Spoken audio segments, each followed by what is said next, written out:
ইসলাম ধর্ম গ্রহণ করেছেন ব্রাজিলের সাবেক কিংবদন্তি ফুটবলার রবার্তো কার্লোস।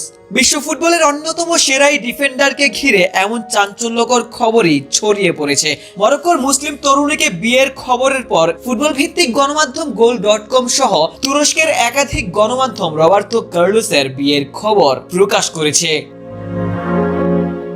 ব্রাজিলের মুসলিম কমিউনিটির প্রভাবশালী ধর্মীয় ব্যক্তিত্ব শেখ জিহাদ আহমেদে তার কাছেই নাকি 4 সপ্তাহ আগে কালিমা শাহাদাত পরে ইসলাম ধর্ম গ্রহণ করেছেন রবার্তো কার্লোস। এমনটাই জানিয়েছেন তুরস্কের ক্ষমতাসীন একে পার্টির এমপি আলী শাহিন।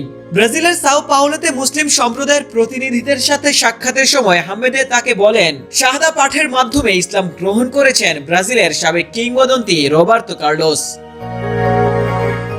আলী শাহিন সামাজিক যোগাযোগ মাধ্যমে এই তথ্য প্রকাশ করে রবার্তো কার্লোসকে অভিনন্দনও জানিয়েছেন। তার পোস্টের পরেই তুরস্কের একাধিক সংবাদ মাধ্যমে খবরটি ছড়িয়ে পড়েছে। এমনকি আন্তর্জাতিক ফুটবল সংবাদ মাধ্যম goal.comও এই বিষয়টি নিয়ে প্রতিবেদন প্রকাশ করেছে।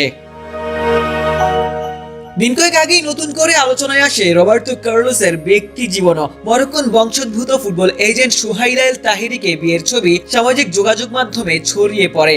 যদিও বিয়ে নিয়ে রবার্তো কার্লোস নিজে থেকে কিছুই প্রকাশ করেননি। একই সাথে এই বিয়ের সঙ্গে তার ধর্মান্তরের দাবির সরাসরি কোনো প্রমাণ এখনো পাওয়া যায়নি।